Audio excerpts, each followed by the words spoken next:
के तपाईले कहिले जीवनमा हार महसुस गर्नुभएको छ भने आउनुहोस् परमेश्वरको वचनबाट शान्ति, उद्देश्य र अटल आशा विश्वास खोजौं। प्रियहरू, डर होइन, विश्वास गर्नुहोस्, किनभने परमेश्वर हामीसँग हुनुहुन्छ। जय मसीह, नमस्ते। म निशान बस्नेत आजको सन्देशमा विश्वासद्वारा डरलाई जित्नु, ओभरकमिङ फियर विथ फेथ भन्ने विषयमा हेर्नेछौँ। साँच्चै नै प्रियहरू, हामीलाई जीवनमा धेरै प्रकारको डर आउन सक्छ होला। त्यो भविष्यको लागि हामीलाई डर लागिराख्न सक्छ होइन। भविष्यमा के हुने हो भन्ने चिन्ता हुन सक्छ, डर लाग्न सक्छ होइन। धेरै मानिसहरूलाई चाहिँ डर यस्तो प्रकारको हुन्छ कि धेरै मानिसहरूलाई एन्जाइटी भइरहेको हुन्छ, डिप्रेसन भइरहेको हुन्छ। धेरै प्रकारको डरहरू मानिसको जीवनमा मानिसभित्र भइरहेको हुन्छ। तर चिन्ता नलिनुहोस्, आज तपाईँहरूको माझमा मैले औषधि लिएर आइसकेको छु। त्यो औषधि हो परमेश्वर। यदि तपाईँको जीवनमा हुनुहुन्छ भने त्यो डर तपाईँको जीवनमा रहँदैन। त्यही भएर नडराउनुहोस्, परमेश्वरलाई आफ्नो जीवनमा चाहिँ राख्नुहोस्। जब परमेश्वर तपाईँ भित्र हुनुहुन्छ, तपाईँको भित्र वास गर्नुहुन्छ नि, तपाईँसँग त्यो डर हुँदैन, त्यो कुनै पनि डिप्रेसन हुँदैन, एन्जाइटी हुँदैन, किनकि परमेश्वरको वचन तपाईँसँग हुन्छ, परमेश्वरको उपस्थिति तपाईँसँग हुन्छ। त्यही भएर प्रियहरू, परमेश्वर हुनुहुन्छ भने तपाईँसँग डर हुनु असम्भव छ। If God is with you there is no fear भन्छ। त्यही भएर तपाईँभित्र परमेश्वर हुनुहुन्छ भने त्यहाँ कुनै प्रकारको डर हुँदैन, कुनै प्रकारको चिन्ता हुँदैन, कुनै प्रकारको डिप्रेसन हुँदैन, कुनै प्रकारको एन्जाइटी हुँदैन, किनकि तपाईँसँग परमेश्वर हुनुहुन्छ अनि पवित्र आत्माले काम गर्नुहुन्छ।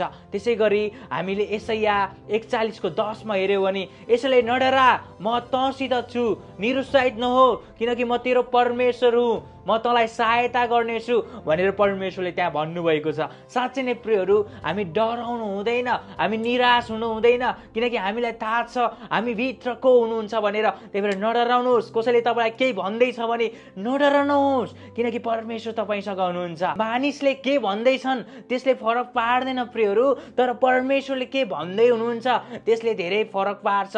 त्यही भएर यो नाकका पुवालबाट सास फेर्ने मानिसबाट नडराउनुहोस्, तर मात्र डराउनुहोस् कि परमेश्वरसँग डराउनुहोस्, किनकि परमेश्वर तपाईँको जीवनमा हुनुहुन्छ भने तपाईँ अलवेज राइट नै गर्नुहुन्छ है। मानिसको नजरमा तपाईँ रङ भए तापनि आज परमेश्वरको नजरमा तपाईँ कहिले पनि रङ नहुनुहोस्, किनकि जब तपाईँ परमेश्वरको नजरमा रङ हुनुहुन्छ नि प्रियहरू, त्यसपछि आशिषहरू रोकिन्छ।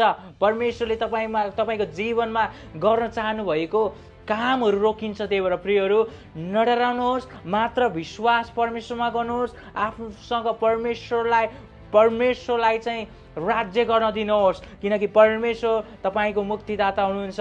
अनि आज हामीले हेऱ्यौँ भने डर सबैलाई आउनु स्वाभाविकै हो है। पृथ्वीमा मानिस भएको रूपले मानिसमा मात्र होइन, पृथ्वीमा भएका पशु पक्षीलाई पनि डर लागिरहेको हुन्छ। तर प्रियहरू, खुसीको कुरा चाहिँ डर आउँछ नै, तर त्यो डरलाई चाहिँ कसरी हटाउन सक्छ भन्दाखेरि प्रार्थनाद्वारा। जब हामी परमेश्वरमा हुन्छौँ, शक्तिशाली हुन्छौँ, प्रार्थना गर्छौँ, विश्वासमा अघि बढ्छौँ, डर भन्ने कुराहरू तपाईँलाई चान्चुन लाग्छ है। त्यो जस्ट खेलाउने कुराहरू जस्तै लाग्छ, सामान्य लाग्छ, नर्मल लाग्छ। तर जब तपाईँसँग परमेश्वर हुँदैन, परमेश्वरको अनुग्रह तपाईँमाथि हुँदैन, परमेश्वरको कृपा तपाईँमाथि हुँदैन अनि तपाईँ परमेश्वरसँग घनिष्ठ हुनु हुँदैन नि, त्यति बेला चाहिँ तपाईँलाई डर लाग्छ। साना कामहरू गर्दा पनि तपाईँलाई डर लाग्छ।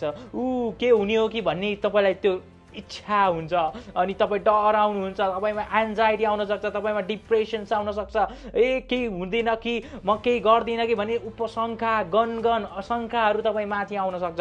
तर नडराउनुहोस्, कुनै पनि शङ्का नगर्नुहोस्, कुनै पनि गनगन नगर्नुहोस्, किनकि तपाईँको जीवनमा परमेश्वरले ठुलो काम गर्न चाहनुहुन्छ।